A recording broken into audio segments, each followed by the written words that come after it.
In the left part of the screen we can see the UCI object, the Universal Chess Interface, which was used for the development of the application part, making music out of chess games in real time. The right part of the screen we can see the 3D visualization of the flocking Boids.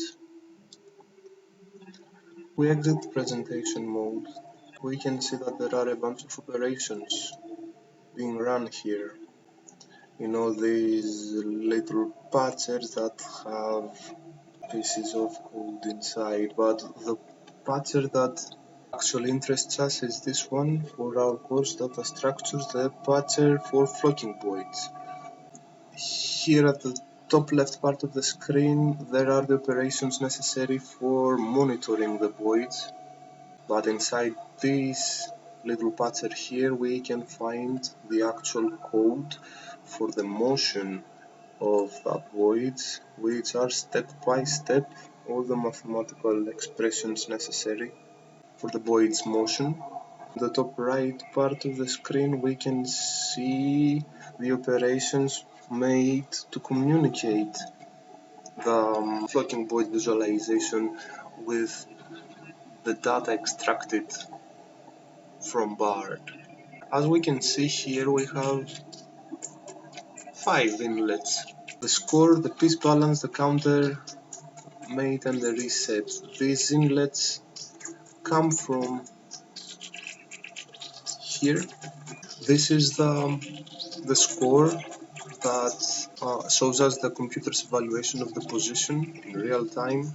It measures the dynamics of the game in centipawns, and as close as it is to 0, this value, it represents a balanced position. As far as it goes on the positive side, that means white is winning, and as far as it goes towards the negative side of the spectrum, means that black is winning.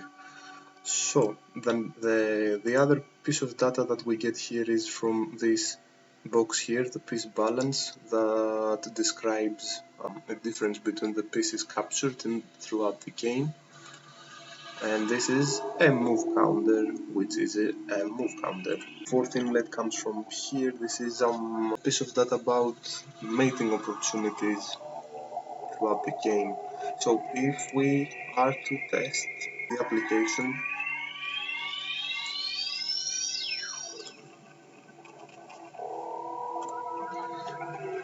you will see now that the position is perfectly balanced, as Stockfish suggests. The Boids move toward the center in a neutral motion. We will try and play a very classic trap for black here. After g5, black will play d5. When black will capture this pawn, we will see the first flocks of Boids being formed, because this is the first deviation from balance according to Stockfish. And here we continue on and sacrifice this knight to f7.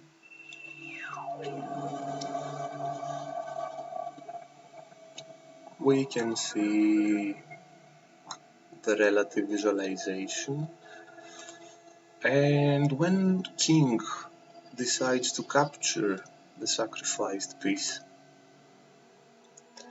queen has a nice fork here with king and knight.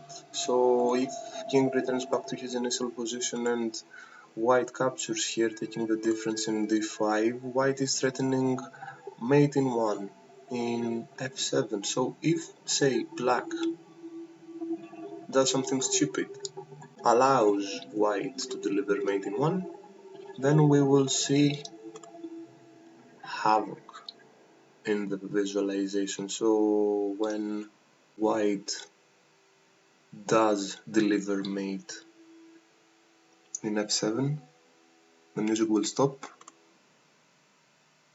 and the game will be over.